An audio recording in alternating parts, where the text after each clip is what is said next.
Hello मेरे दोस्तों, मैं हूं भाविन, सर्टिफाइड फाइनेंशियल प्लानर और आप देख रहे हैं YouTube channel The Art of Wealth building.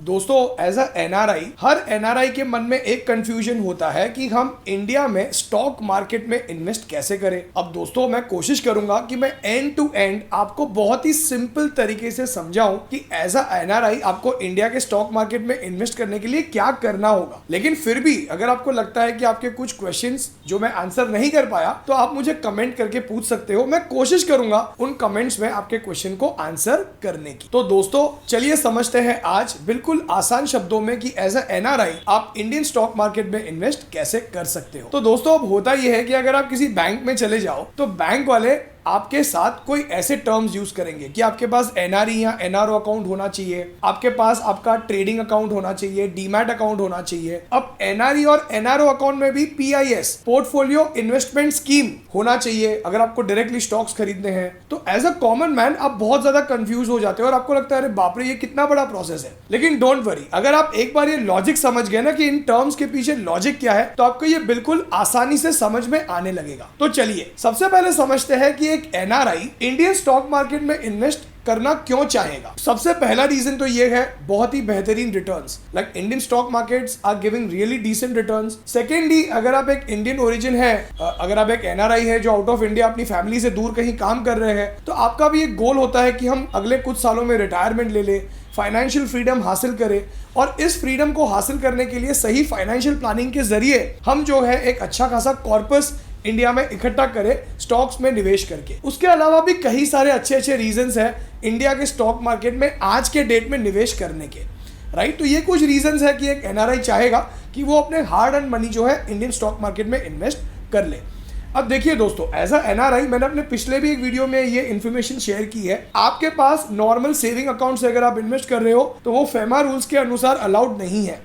आपके पास या तो एनआरई अकाउंट होना चाहिए या तो एनआरओ अकाउंट होना चाहिए। अब एनआरई अकाउंट का सबसे बड़ा इंपॉर्टेंस क्या है? मान लीजिए आप सिंगापुर में, दुबई में बैठे हो या ऑस्ट्रेलिया में बैठे हो और आप ये चाहते हो कि फ्यूचर में जो भी पैसे मैंने इंडिया में निवेश किए हैं वो मैं आसानी से वापस ला सकूं मेरे होम कंट्री में, यानी दुबई, ऑस्ट्रेलिया, जहां से आपने निवेश किया है। तो ये जो एनआरई अकाउंट से जो आप अपने पैसे निवेश करते हो वो रिपैट्रिएबल होते हैं, कंप्लायंस कम होता है, उसे आप इजीली दोबारा से पुल बैक कर सकते हो। That is the major difference. और एनआरई अकाउंट में आप पैसे बाहर से ही डिपॉजिट कर सकते हो। आप इंडिया से एनआरई अकाउंट में पैसे डिपॉजिट नहीं कर पाओगे और एनआरओ अकाउंट में ये रिस्ट्रिक्शन नहीं होता है। आप बाहर से भी डिपॉजिट करवा दो, इंडिया से भी डिपॉजिट करवा लो, लेकिन कंडीशन ये है कि एनआरओ अकाउंट से अगर आपको दोबारा अपने पैसे आउटसाइड ऑफ इंडिया लेके जाना है तो कंप्लायंस बहुत ज्यादा हो जाता है।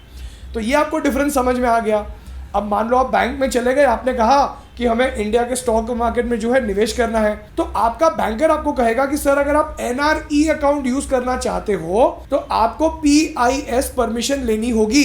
अब ये पीआईएस क्या होता है? Portfolio investment scheme. ये क्या है? ये एक एज अ एनआरआई आपके पास ये परमिशन होनी चाहिए, तभी ही आप डायरेक्टली स्टॉक्स खरीद पाओगे एनआरई अकाउंट का इस्तेमाल करके। इतना क्लियर है? अब ये परमिशन क्यों लेनी पड़ती है? देखिए दोस्तों, होता यह है कि आरबीआई चाहता है कि बैंक वाले जो है आरबीआई को एनआरआई जो भी स्टॉक्स परचेस कर रहे हैं उनका रिपोर्ट दे। क्यों रिपोर्ट दे? क्योंकि हर इंडियन कंपनी में कुछ रिस्ट्रिक्शंस होते हैं कि एक NRI certain amount of stocks या सर्टेन परसेंटेज ही जो है कंपनी का खरीद सकता है, सिंपल शब्दों में। अब इसीलिए बैंक वालों को हर एक ट्रांजैक्शन आरबीआई को रिपोर्ट करना होता है। और आरबीआई ये टैप कैसे रख पाएगी? जब पीआईएस की परमिशन बैंक वाले आपको आरबीआई से लेके देंगे। तो अब ये पीआईएस की परमिशन लेने के लिए आपको कुछ भी नहीं करना होता है, आपका बैंक वाला आपके लिए एक फॉर्म साइन करवा के ये परमिशन लेके आके देगा आपको। तो आप ये चिंता मत कीजिए, अरे मैं पीआईएस अकाउंट मेरा जो है पोर्टफोलियो इन्वेस्टमेंट स्कीम के लिए मैं कहां से परमिशन लेके आऊंगा। नहीं,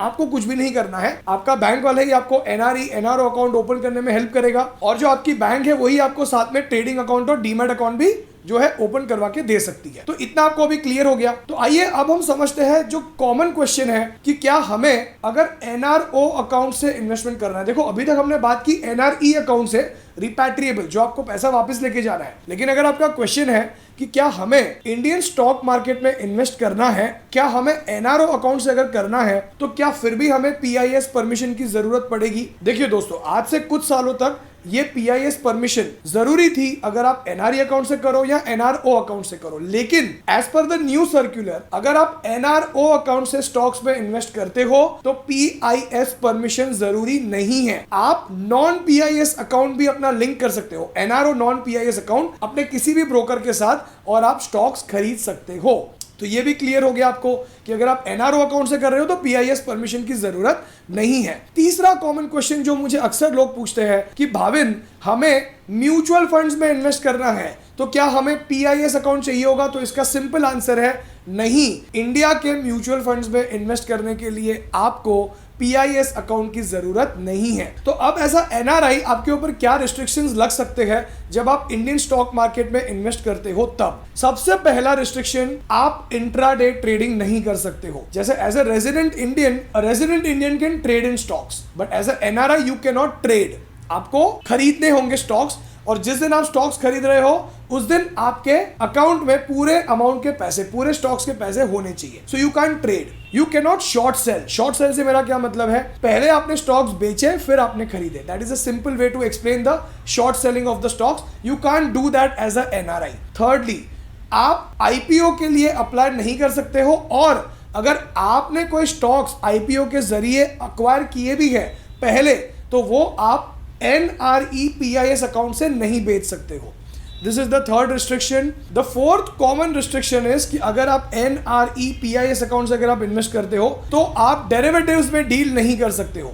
अगर आपको फ्यूचर्स एंड ऑप्शंस में अगर आपको डील करना है तो उसके लिए आपको compulsorily NRE non PIS account का ही इस्तेमाल करना होगा। तो दोस्तों ये कुछ बहुत ही कॉमन रिस्ट्रिक्शंस है जिसके बारे में मैंने बात की। तो दोस्तों अब मैंने कोशिश की है कि मैं बहुत ही जो वैलिड पॉइंट्स और जो इंपॉर्टेंट पॉइंट्स हैं मैं उन्हें ही कवर करूं इस वीडियो में।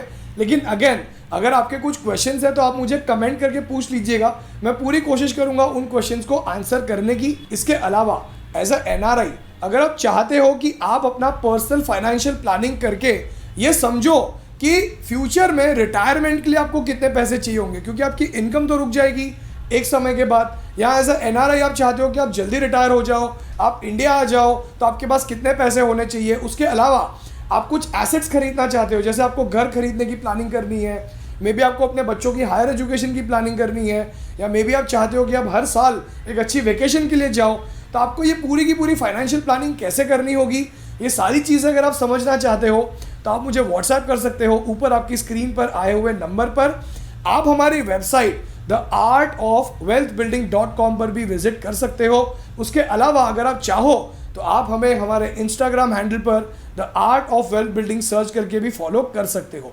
तो दोस्तों आज के लिए इतना ही। अगेन कमेंट करके अगर आपके कुछ क्वेश्चन हो तो आप मुझे पूछ लीजिए, मैं कोशिश करूंगा उन्हें आंसर करने की। थैंक यू सो मच दोस्तों फॉर योर प्रेशियस टाइम।